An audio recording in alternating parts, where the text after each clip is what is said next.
Hi everyone. Before I get into the message, I just wanted to say thank you to John and the other musicians who are serving us so well at this time, working really hard to pull together worship for us. And to Susie and Nancy, who are doing an awesome job with our kids' work. I know loads of parents have expressed appreciation for what they're doing. I'm enjoying my little cameo roles in the acting, as well as really enjoying watching what they're doing as well. So thank you to all those who are helping us in that way. Let me ask you a personal question. Are you a drinker? Our relationship with alcohol is complex at the best of times. The alcohol industry is huge, important aspect of the economy, brings pleasure to many, but also causes, of course, a huge amount of misery. And the tensions around alcohol that we might experience are heightened at this time of lockdown. It's been interesting to see how different governments are approaching this. For example, in South Africa, the government has banned the sale of alcohol during the lockdown season. They've done that for the reasons of what alcohol can produce in terms of an increase in domestic violence, of people not observing social distancing if they're drinking, of people being more careless and prone to accidents if they've been drinking, and also the suggestion that alcohol can weaken the immune system, which obviously isn't good with a virus going around. On the other hand, the UK government declared that off-licences are an essential service and should and permitted to remain open during the time of lockdown. Rather different approaches to alcohol. Now, you might be experiencing something of that tension personally. You might be finding that having a glass of wine in the evening is helping you in terms of relaxation and just some diversion from everything else that's going on. But you also might be finding that perhaps you're a little bit dependent in a way which isn't healthy, or just that regular drinking isn't healthy, full stop. Now, today's Bible story that we're looking at is a story about wine. It's a story about a lack of wine and then about an abundance of wine. Let's read together what it says. We're going to read from John chapter 2, verses 1 through 10. On the third day, a wedding took place at Cana in Galilee. Jesus' mother was there, and Jesus and his disciples had also been invited to the wedding. When the wine was gone, Jesus' mother said to him, "They have no more wine." "Woman, why do you involve me?" Jesus replied. "My hour has not yet come." His mother said to the servants, "Do whatever he tells you." Nearby stood 6 stone water jars, the kind used by the Jews for ceremonial washing, each holding from 80 to 120 litres. Jesus said to the servants, "Fill the jars with water." So they filled them to the brim. Then he told them, "Now draw some out and take it to the master of the banquet." They did so, and the master of the banquet tasted the water that had been turned into wine. He did not realize where it had come from, though the servants who had drawn the water knew. Then he called the bridegroom aside and said, "Everyone brings out the choice wine first, and then the cheaper wine after the guests have had too much to drink. But you have saved the best till now." Now, I like wine. I like not just the product itself to drink, but I like what that product can represent. Of course, wine can just be a mass-produced commodity turned out by the big brewing companies, or it can be something with real meaning, something which is actually symbolically powerful. Let me give you a couple of examples. Here's a bottle of wine that I got on holiday in 2004. It's a 2003 vintage, but I got it on holiday in France in 2004. It's a sweet wine, a dessert wine.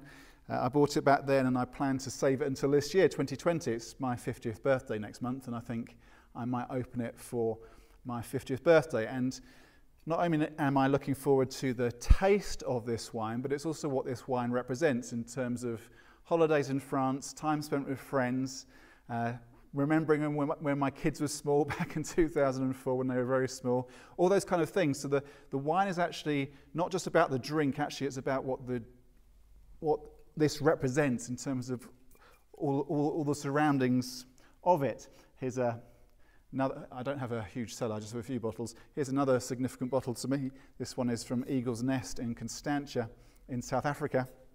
I first went to this vineyard with my friend Rigby Wallace, who leads Common Ground Church in Cape Town. We went there and we sat in the vineyard and we tried some wine and we talked and we learnt more of one another's stories. And then later on I was able to go back to that vineyard with Grace and with Rich and Vicky Stamp and a couple of our kids, and we had a fantastic lunch, sitting there in the sun, eating good food, talking, laughing, trying wine together. So again, this bottle speaks to me about something which is so much more precious than just the liquid contents inside the glass. It speaks to me about friendship. It speaks to me about a place which is special to me. Cape Town, South Africa is special to me. It speaks about people that I've met who've made this. It's not just anonymous, sitting in the vineyard with people who actually produce the wine, being able to see the vines growing. There's a lot more to this wine than simply the drink itself. Now, when we ask the question, what does heaven look like? It's a little bit like that. It's a bit, for me, certainly in my imagination, and I think what the Bible describes, it's about friendship, it's about enjoyment, it's about storytelling. For me, sitting in that vineyard, eating good food, drinking a glass of wine with my friends, felt pretty heavenly. And I think that's the kind of picture the Bible paints when it talks about what heaven is like. And so the Bible often uses wine in a very symbolic sense. I want us to look at some of these scriptures which help us to understand this and help us understand what was going on at the wedding in Cana. One way the Bible speaks about wine, a picture it paints, is that wine is a picture of superabundance. Let's hear what the prophet Amos has to say about that. The days are coming, declares the Lord, when the reaper will be overtaken by the ploughman, and the planter by the one treading grapes. New wine will drip from the mountains and flow from all the hills. Another picture that the Bible uses wine to describe is that of joy and of a party. The prophets Isaiah and Jeremiah tell us about this. On this mountain, the Lord Almighty will prepare a feast of rich food for all peoples, a banquet of aged wine, the best of meats and the finest of wines. They will come and shout for joy on the heights of Zion. They will rejoice in the bounty of the Lord. The grain, the new wine and the olive oil, the young of the flocks and herds. They will be like a well-watered garden, and they will sorrow no more. And a third picture that the Bible uses wine to help us see is that of peace and security. This is what the prophet Hosea says. People will dwell again in his shade. They will flourish like the corn. They will blossom like the vine. Israel's fame will be like the wine of Lebanon. So when we see a story about wine in the Bible, this story about Jesus turning water into wine, we need to also see the symbolism of the Bible, how the Bible uses wine to point to other things, to point to security. Wine symbolizes security because vineyards take a long time to grow. If you think you're only going to be in a place a short time, you don't plant vines. You plant something which grows much quicker, runner beans or something. You don't plant vines. Vines take a long time to grow, so it speaks about security. Wine also speaks about joy. It's symbolic of joy, that wine makes a party. In Psalm 104 it says that wine gladdens human hearts. So when the Bible talks about wine, it's often pointing towards joy. Also, wine symbolically speaks about abundance. And in the story we're looking at today, when Jesus turned water into wine, there's something which seems, to be honest, fairly magical about that. Miraculous is the word that we'd use, that there's an abundance that is produced. And God promises to supply for his people a full, not a measly measure. There's also something very earthy about wine, and the Bible would point us towards that as well. And when we think about what heaven might look like, we shouldn't have a false picture of a kind of disembodied, floating around existence. No, when the Bible describes a heavenly kind of existence, it points towards something which is very physical. It's with your friends, eating food, drinking, Bible describes the marriage supper of the Lamb, the picture of what happens at the end of the ages, like that in those very earthy terms. And if you think about a vine, vines tend to grow best in rocky soil. They get their roots down incredibly deep. And when the Bible speaks about vineyards and wine, often it's pointing to the way that God's people are going to be firmly established. So that's the kind of context in which we need to read the story of what Jesus is doing at the wedding in Cana of Galilee. Jesus isn't simply helping somebody out of an embarrassing situation. What's happening is a sign that points to the fact that Jesus himself is the answer to all our hearts' longings. All those Old Testament hopes and promises about security and joy and abundance and earthiness, all those things are things which are now being realized in the person of Jesus Christ. St. Augustine, I often quote, the great church teacher from the 5th century, said this: read all the prophetic books, and if Christ is not understood therein, what can you find so insipid and silly? Understand Christ in them, however, and what you read not only has taste, but even inebriates you. What Augustine is saying there, that if you don't see who Christ is, you can read the prophecies of Hosea and Jeremiah and Isaiah and the rest, and they just seem silly. But when you see them pointing towards Christ, there's something there which will satisfy you. There's something there to drink deep of. Now, let's dig a little bit deeper into the story of Jesus at Cana. First thing to notice is that it happens on the third day.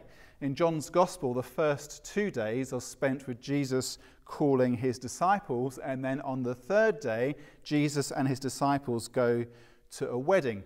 It's the start of this Gospel story, but it points to where the story is headed, because in saying on the third day, John is very clearly wanting to point us to and remind us of the third day, the day on which Christ was raised from the dead. Resurrection Day is the true new wine day.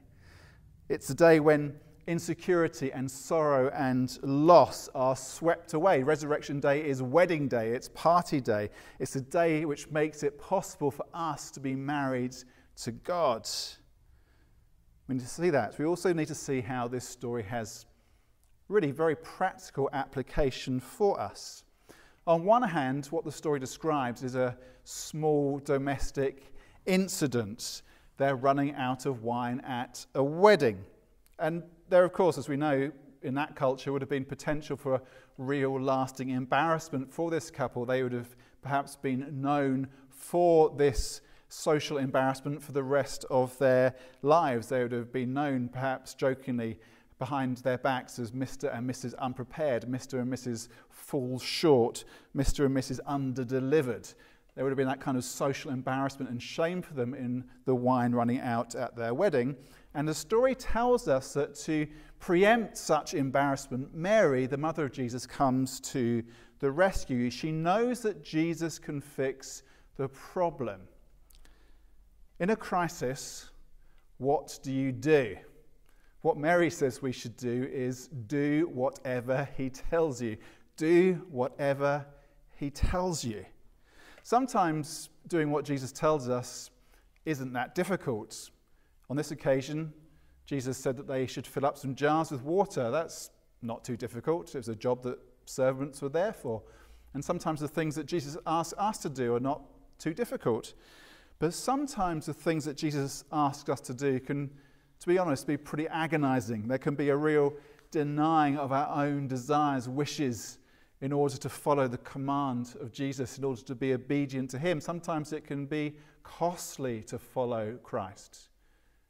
But whatever he tells us to do, we should do it. It's always the first thing. It's always the right thing to do what Christ tells us to do. We should also see how this, the first miracle that Jesus performed, fixes a marriage problem. The marriage hadn't even begun, and already it was in trouble because the wine was running out. And if you are married, then this story might help you, especially at this time. This is a time when relationships generally and marriages in particular are coming under real pressure. We've, I'm sure, all seen the reports about how there's been a big increase in domestic violence. It's one of the factors the government are trying to work out as they work out how long to keep lockdown in place, the pressures on relationships and some of the negative impacts of that. Now, if you are married and you're experiencing pressure in your marriage at this time because of the pressures of lockdown, what do? You do whatever he tells you. And that might be costly. It might be finding some humility that is hard for you to find. It might be asking for forgiveness, which is difficult to do. It might be repenting yourself of things that you have done. It might be offering forgiveness to your partner. Those things can be difficult, they can be costly, but they are the right thing to do. Let's do it. There's also something to learn in this story about how we should approach God. Because when Mary starts to turn to Jesus for help, his initial response to her is not very promising. Woman, why do you involve me? Sounds pretty harsh. Got nothing to do with me, not my problem. Why are you asking me? Seems to be the response that Jesus makes. Now, I wonder if you ever feel that God is giving you that kind of response when you pray. I know myself, sometimes prayer can feel like that. It can feel like God is saying, why are you asking me? Why are you involving me? Martin Luther, the church reformer, said this about the story. The highest thought in this gospel lesson, and it must ever be kept in mind, is that we honour God as being good and gracious, even if he acts and speaks otherwise, and all our understanding and feeling being otherwise. You know, God is good and gracious, even when we're not feeling that. And the thing about this story is that Mary doesn't allow Jesus' initial response to put her off. Luther goes on to say, she is certain that he will be gracious, although she does not feel it. The thing was that Mary knew Jesus. She knew how he would respond, even though at first he didn't seem to be responding as she hoped he would. We need to know God. When we know him as good and gracious, that will shape our prayers. It means that we'll keep coming to him. It means that we'll keep asking. It means that we'll keep doing whatever he tells us, however things are feeling.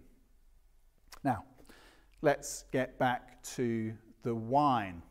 And there was an awful lot of it. The story tells us there were 6 jars, and each of those jars held between 80 and 120 litres of water. Let's, in round terms, say it's 100 litres each, so that's 600 litres of water poured into the jars, which is transformed into wine, and 600 litres is 800 standard bottles of wine. That is more wine than any party could possibly need. Added to that, what we see in verse 10, everyone brings out the choice wine first and then the cheaper wine after the guests have had too much to drink, or literally after the guests have got drunk. What we see is that the guests already seem to have had a bit of a skinful. One commentator I read said about this, the story seems to take inebriation rather casually. And that might raise all kinds of questions for us. But the point we need to see is about superabundance of the best there is. There's a lack, there's an absence, there's a running out, and out of nothing, out of water, Jesus makes hundreds and hundreds of bottles of the very best wine. It's a story about superabundance. And that takes me back to my memories of sitting in a vineyard at Eagle's Nest with my friends, enjoying a bottle of wine and good food and telling stories and sharing our hearts and enjoying life to its fullest. And it takes me back to those Old Testament prophecies, those prophecies of joy and security, of peace. We need to see the impact of this miracle. We can read this story as if Jesus is simply helping out some newlyweds who've got into trouble right at the beginning of their wedding and whose lives are going to be marred by this and shamed by this forevermore if something doesn't happen. We can read it simply at that level, and there is practical application for us at that level, as I've shown, but it's about so much more than that. Remember again what Augustine said: read all the prophetic books, and if Christ is not understood therein, what can you find so insipid and silly? Understand Christ in them, however, and what you read not only has taste, but even inebriates you. That's the point of the story. The wine isn't about the wine. The wine is about Jesus, the true and better wine. Let's read the last verse of this story, John 2, verse 11. What Jesus did here in Cana of Galilee was the first of the signs through which he revealed his glory, and his disciples believed in him. The verse says that it was through this sign that Jesus revealed his glory.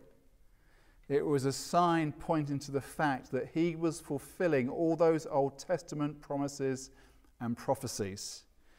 In turning all that water into wine, he was pointing to the fact that he was the true and better wine. And this sign, it says, caused his disciples to believe in him. Literally what it says there is that his disciples believed into him. His disciples believed into him. It's not an expression that we use in English, but that's how in the original language it's written. And it's a phrase that John uses repeatedly through his gospel, that people believe into Jesus.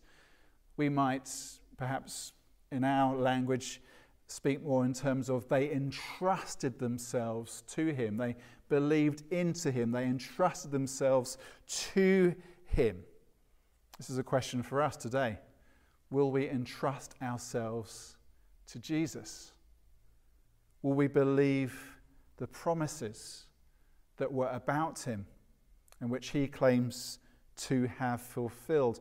Will we anticipate the wine that Jesus has prepared for us? You know, I'm looking forward to the end of a lockdown. I look at these bottles of wine. I look at this bottle from France and think and dream about French holidays and sitting in long, hot evenings with friends, drinking a glass of wine, telling stories, laughing, joking together. We can dream about those kind of things, but what Jesus says he has for us, what Jesus offers us, is better even than the end of lockdown, even better than a holiday in France, even better than a holiday in Cape Town. What he promises us is himself, the true and better wine. He is the one who is able to bring us into peace, into joy, into security, and into abundance. And so we should drink this wine in its full measure. He is the true and better wine. Let's pray together. Jesus, you who turned water into wine, I turn towards you today. Where I feel lack, may I drink of your abundance. Where I feel insecure, may I drink of your security. Where I feel restless, may I drink of your peace. Where I feel downcast, may I drink of your joy. Thank you, this is Resurrection Day. You are the true and better wine. Help me keep entrusting myself to you and doing whatever you tell me to do. Amen.